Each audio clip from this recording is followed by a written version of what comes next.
बिस्मिल्लाहिर्रहमानिर्रहीम। अस्सलाम वालेकुम।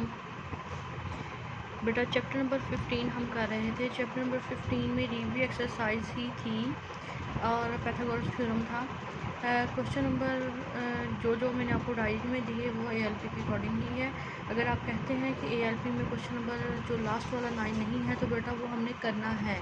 तो कुछ क्वेश्चन ऐसे भी हैं जो स्कूल वालों ने ऐड करवाए हुए हैं, तो प्लीज़ वो भी करें, उसे छोड़िएगा नहीं। ये नहीं कहिए कि वो एएलपी में नहीं है, तो उसे करना है आपने, ठीक है। अब हम चैप्टर नंबर 16 स्टार्ट करते हैं। चैप्टर नंबर 16 का इंट्रोडक्शन मैं दूंगी इंशाल्लाह, लेकिन एएलपी के अकॉर्डिंग मैं बताने जा रही हूँ कि एएलपी में हमारे पास चैप्टर 16 में रिव्यू एक्सरसाइज है। रिव्यू एक्सरसाइज का क्वेश्चन नंबर 2 है और क्वेश्चन नंबर 3 है। क्वेश्चन नंबर रिव्यू एक्सरसाइज में एएलपी में रिव्यू एक्सरसाइज का क्वेश्चन नंबर 2 है और क्वेश्चन नंबर 3 है। क्वेश्चन नंबर 2 में जो है वो एरिया पूछा हुआ है और यहाँ पे जो है वो इंट्रोडक्शन आ जाएगा। इन चारों डेफिनेशन में इंट्रोडक्शन आ जाएगा। सबसे पहले हम एरिया देख लेते हैं। रिव्यू एक्सरसाइज 16 क्वेश्चन नंबर 2 है, find the area of the following. हमारे पास जो चैप्टर का नाम है वो theorems related with area, area से रिलेटेड थ्योरम्स। हमारे पास ये रेक्टेंगल दी हुई है। हमें पता है रेक्टेंगल का एरिया क्या होता है, length cross width.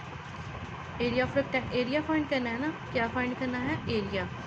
Length cross width 6 3 are 18 centimetre square. इसी तरह नेक्स्ट क्वेश्चन नंबर 2 का जो सेकंड पार्ट है उसमें हमें स्क्वायर दिया हुआ है। ये वैल्यू यहाँ नहीं आनी थी, यहाँ है, ठीक है। तो हमें पता है स्क्वायर में चारों साइड्स इक्वल होती हैं।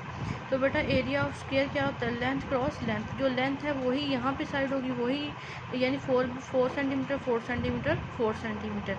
तो length cross length 4 4 16 centimetre square. इसी तरह इसका थर्ड पार्ट है, हमें जो है वो पैरेललोग्राम दी हुई है। ये देखें पैरेललोग्राम दी हुई है। एरिया ऑफ पैरेललोग्राम होता है length cross width. 4 8 are 32 centimetre square. ये ट्राइंगल है।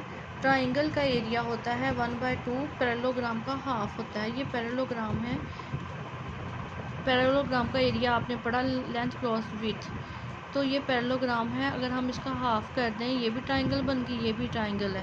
तो पैरेललोग्राम के फार्मूले से ही पता चल जाएगा कि एरिया ऑफ ट्राइंगल क्या है। ये भी ट्राइंगल, यानी मैंने पैरेललोग्राम का हाफ किया है तो ट्राइंगल बनी है। तो ट्राइंगल क्या होगी, हाफ लेंथ क्रॉस विड्थ, यानी पैरेललोग्राम का हाफ, पैरेललोग्राम का हाफ, ठीक है। वही 16 मल्टीप्लाई 10 160, 2 1 2 2 8 16, 80 सेंटीमीटर स्क्वायर आ गया। अब बात करते हैं, हम डेफिनेशंस पे आते हैं। क्वेश्चन नंबर 3 है, एरिया ऑफ अ फिगर।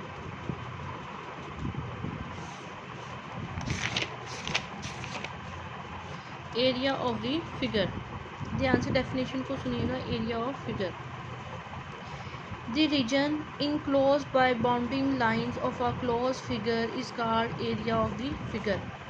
कहता है किसी भी फिगर के एरिया से क्या मुराद है। द रीजन, मैं आपको ये एग्जांपल देती हूँ कि कोई भी फिगर है, ये है तो ट्राइंगल। मैं यहाँ से आपको एग्जांपल देती हूँ। ये कोई फिगर है जिसे हम ट्राइंगल कहते हैं।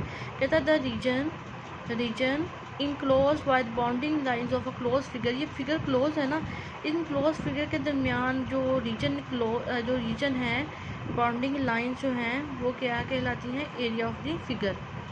The area of a close region is express in square units. हम एरिया को जैसे भी हमने एरिया फाइंड किया, सेंटीमीटर स्क्वायर, मीटर स्क्वायर, हमेशा स्क्वायर में।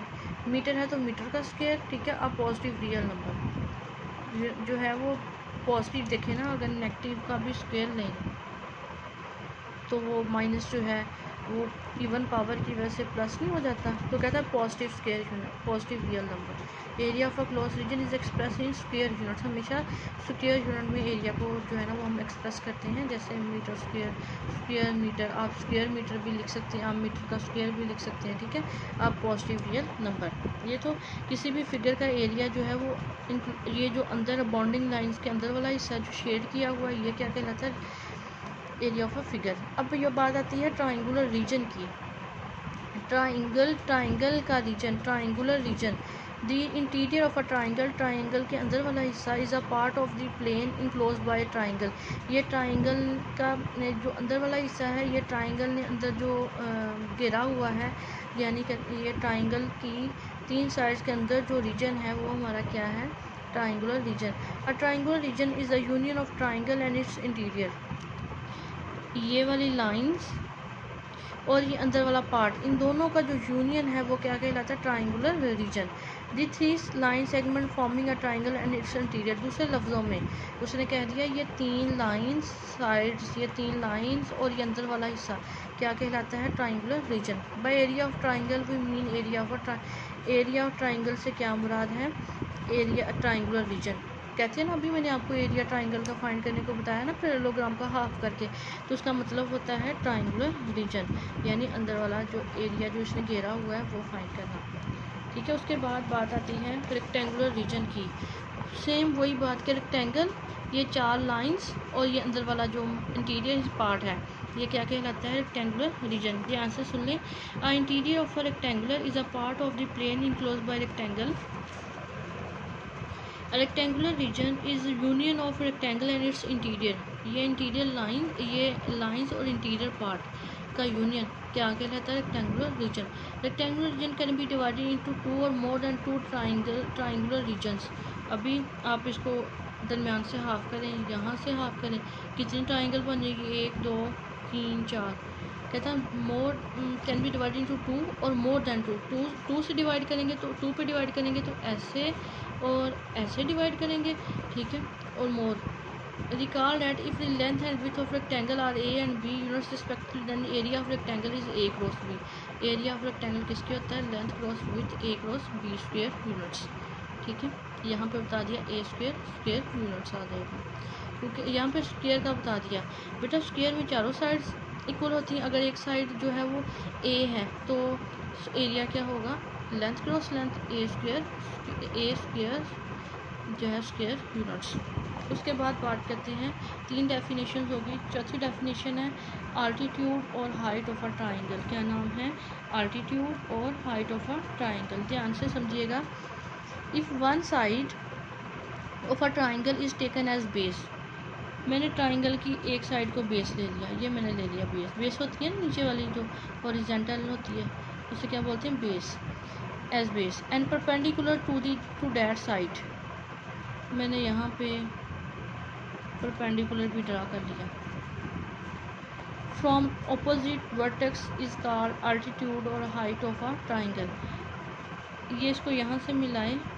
कहते हैं ध्यान से, if one side of triangle taken as a base and perpendicular to the side from opposite vertex होता है यहाँ से ऑपोजिट जो परपेंडिकुलर लाइन ड्रा की है बेटा, ये एक बेस है, ये परपेंडिकुलर है, ये इसका हाइपोटेनियस है. कहता है इसके ऑपोजिट ये लाइन ड्रा हुई है ना, ये जो लाइन है ये आपका परपेंडिकुलर है, या इसे आप हाइट बोल सकते हैं या आप इसे आल्टीट्यूड बोल सकते हैं. आल्टीट्यूड और height of a triangle. Height भी कह सकते हैं, आल्टीट्यूड भी कह सकते हैं, परपेंडिकुलर भी. आल्टीट्यूड और हाइट ऑफ अ ट्राइंगल. तो ये क्या कहलाती है? आल्टीट्यूड और हाइट ऑफ अ ट्राइंगल. ये 4 डेफिनेशन थी. ठीक है. इसके साथ रिव्यू का क्वेश्चन नंबर 2 है. आपने अच्छे से समझ लेना है, कहीं भी आपको प्रॉब्लम आए आपने मेरे से पूछ लेना है. ठीक है. Thank you so much. अल्लाह हाफिज़.